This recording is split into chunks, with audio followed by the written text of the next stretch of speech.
ما نحن جلوس عند رسول اللہ صلی اللہ تعالیٰ علیہ وآلہ وسلم۔ آپ فرماتے ہیں کہ ایک مرتبہ ہم حضور نبی کریم صلی اللہ تعالیٰ علیہ وآلہ وسلم کے پاس بیٹھے ہوئے تھے تو اذ طلع علینا رجل، ایک بندہ حضور نبی کریم صلی اللہ تعالیٰ علیہ وآلہ وسلم کے پاس تشریف لے کے آیا، اور وہ بندہ ایسا تھا کہ ہم اسے جانتے بھی نہیں تھے، اور اس کے بال سفید، بال جو ہیں وہ سیاہ تھے اور کپڑے جو ہیں وہ اس کے سفید تھے۔ حضور کے پاس آیا اور آ کے گھٹنوں کے ساتھ گھٹنے ملا کے بیٹھ گیا۔ جب حضور نبی کریم صلی اللہ تعالیٰ علیہ وآلہ وسلم کے پاس بیٹھا تو کہنے لگا کہ قال اخبرنی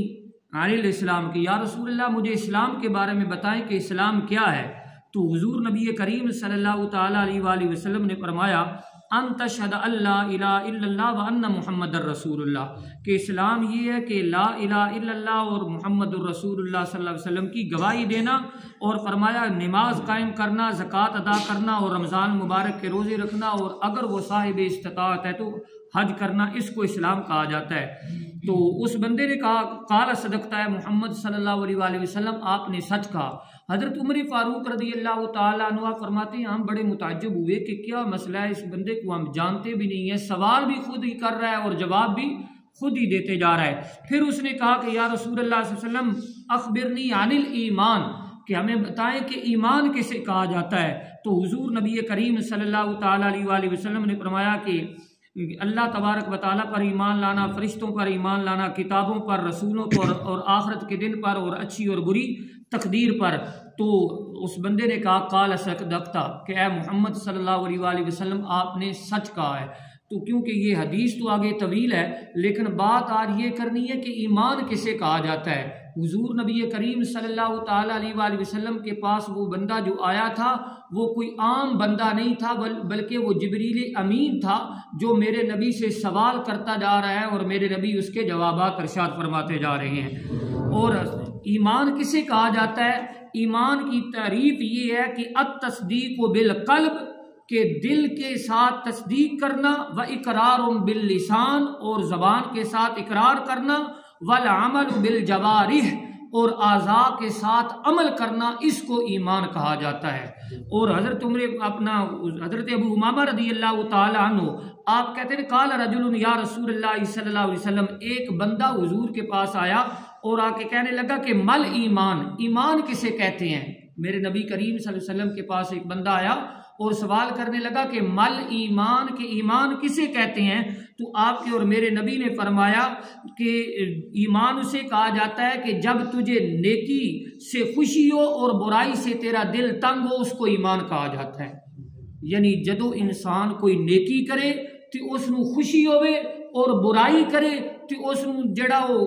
غم ہوئے، سمجھ لو کہ اس بندے دے اندر ایمان علی باقی ہے۔ اور پھر اس نے کہا کہ یا رسول اللہ پھر گناہ کسے کہتے ہیں؟ تو آپ کے اور میرے نبی نے فرمایا کہ جب انسان کوئی عمل کرے تو وہ برا عمل اس کے سینے میں کھٹکے،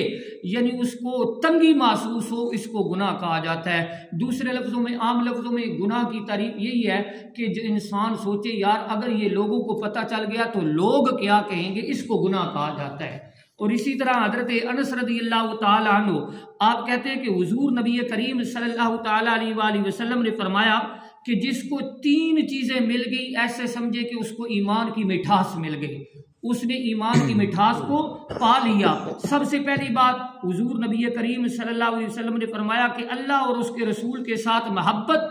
یہ ایمان جب انسان کے دل میں یہ بات آ جاتی ہے، اللہ اور اللہ کے رسول کے ساتھ اس کی محبت سب سے زیادہ ہو جاتی ہے، وہ سمجھے مجھے ایمان کی مٹھاس مل گئی۔ دوسرے نمبر پہ فرمایا کہ اللہ اور اللہ کے رسول کے لیے محبت،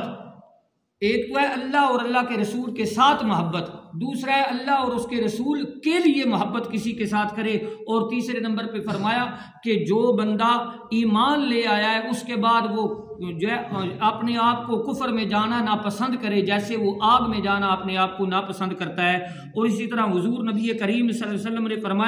فرمایا حضور نبی کریم صلی اللہ علیہ وسلم نے کہ انس بن مالک قال رسول اللہ صلی اللہ علیہ وسلم لا یستقیم ایمان عبد حتی یستقیم قلبہ، یہ گل بڑی پتے دیے۔ حضور نبی کریم صلی اللہ علیہ وسلم نے فرمایا کہ کسی بندے دا ایمان اس وقت تک درست نہیں جدوں تک وہ دا دل درست نہیں۔ حضور فرما رہے ہیں کہ اس بندے دا اس وقت تک ایمان درست نہیں ہو سکتا جدوں تک انسان دا دل درست نہیں، اور حضور نے فرمایا انسان دا دل ادو تک درست نہیں ہو سکتا جدوں تک وہ زبان درست نہیں ہوندی، جدوں تک وہ زبان درست نہیں ہوندی۔ تو لہذا ہے بچے بیٹھے چھوٹے جوان بیٹھے، ٹھیک ہے جی، وڈیاں دا تے ادب اپنی جگہ تے احترام، اپنی زبان دے اوتے کنٹرول کرنا ہے۔ دیکھی دا بازار دے اندر جناب جائی دا نا جی، تے گال پہلے ہوندی ہے، گل بعد دے اندر ہوندی ہے، جبکہ زبان اگر ٹھیک ہوئے گی تے دل ٹھیک ہوئے گا، دل جدو زبان ٹھیک ہوئے گی تے دل ٹھیک ہوئے گا، دل ٹھیک ہوئے گا تے دل دے اندر ایمان ہوئے گا۔ اور حضور نبی کریم صلی اللہ علیہ وسلم نے فرمایا کہ کوئی بھی شخص اس وقت تک ایمان جڑا وہ داخل نہیں ہو سکے گا جنت دے اندر جدو تک اس دی وجہ تو دا پڑوسی محفوظ نہیں ہوئے گا، انسان ادو تک جنت دے اندر داخل نہیں ہو سکے گا۔ یہ ایمان دی بات ہو رہی ہے۔ اور اسی طرح حضور نبی کریم صلی اللہ تعالی علیہ وآلہ وسلم نے فرمایا لا یؤمن احدکم حتی یحب لاخیہ ما یحب لنفسہ۔ اللہ کے نبی حضور نبی کریم صلی اللہ علیہ وسلم نے فرمایا کہ انسان اس وقت تک کامل مومن نہیں ہو سکتا جب تک جو چیز وہ اپنے لیے پسند کرتا ہے اپنے بھائی کے لیے وہ چیز نہ پسند کرے۔ اور اس لیے ہمیں بھی چاہیے کہ جو چیز ایسے نہ ہو کہ جو گھر میں بیکار پڑی ہوتی ہے ہم وہ کہتے ہیں کہ اللہ کی راہ میں دے دے۔ مزہ تو تب ہے نا کہ جس چیز کی انسان کو خود کو ضرورت ہے انسان وہ چیز اپنے رب کی راہ میں دے تو وہ انسان جو ہے وہ اپنے رب کو بڑا پیارا لگتا ہے۔ اور اسی طرح آخری بات اللہ کے نبی حضور نبی کریم صلی اللہ علیہ وسلم نے فرمایا اکمل ایمان احسنہم خلقا، فرمایا کہ وہ انسان کامل ایمان والا ہے جس کا اخلاق جو ہے وہ اچھا ہے۔ اس لیے اپنے اخلاق کے اوپر اپنے کردار کے اوپر بھی توجہ دیں۔ دعا ہے اللہ پاک عمل کی توفیق عطا فرمائے۔ باقی انشاءاللہ تعالی العزیز رات کو آپ نے نماز تراویح سماعت فرمائی، یہ ہمارے بچے ہیں ہمارے ادارے میں ہی پڑھتے ہیں، اللہ تعالیٰ کے فضل و کرم سے 2 بچے یہاں تراویح پڑھائیں گے، 2 بچے جو ہیں وہ نہر والی مسجد میں جو ہے وہ پڑھا رہے ہیں۔ تو انشاءاللہ تعالیٰ العزیز آپ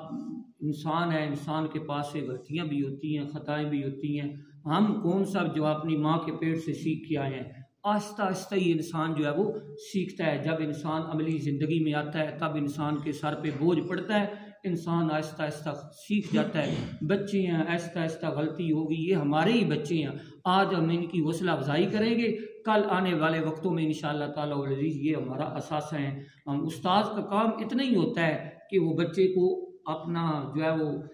بچے کے اندر ایسی صلاحیتیں پیدا کر دے، وہ آگے بچے نے خود جو ہے وہ اپنی جو تکمیل کرنی ہوتی ہے۔ ہمارا کام صرف اتنا ہی ہے کہ جو بچے آپ نے ہمارے سپرد کیے ہیں ہم کوشش کریں کہ ان بچوں کی اچھے سے اچھے طریقے سے ان کی دیکھ بھال کریں، ان کو اچھے طریقے سے تیار کریں۔ الحمدللہ رات کو بچے نے تراویح پڑھائی ہے، آج وہ دوسرا بچہ حذیفہ بھی تراویح پڑھائے گا انشاءاللہ۔ ادھر مسجد نہر والی مسجد میں بھی اسی طرح محمد سائم اور محمد کیف جو ہے وہ نماز تراویح پڑھا رہے ہیں۔ انشاءاللہ تعالیٰ العزیز ایک وقت آئے گا آپ دیکھیں گے کہ اس گاؤں کے ہر ایک گلی سے انشاءاللہ حافظ نکلیں گے، اور میں امید کرتا ہوں، مجھے اپنے رب سے بڑی امید ہے کہ وہ حافظ ایسے نہیں ہوں گے قرآن پاک بلانے والے۔ اگر ہم نے اتنی محنت کی ہے کہ ایک بچہ 15 سپارہ پڑھے ہوئے ہے تو وہ 15 سپارے اگر سنا رہا ہے، کوئی 26 پڑھا ہوا ہے تو وہ 26 سنا رہا ہے، تو اس کا مطلب یہ ہے کہ ہمارے دل میں خلوص ہے، ہم خلوص سے کام کر رہے ہیں، اور رب کی بارگاہ میں خلوص جو ہے وہ کام آتا ہے۔ جب تک انسان کے دل میں خلوص ہوگا اللہ پاک برکتیں عطا فرمائے گا۔ الصلاۃ والسلام علیک یا سیدی یا رسول اللہ وعلی آلک و اصحابک یا سیدی یا حبیب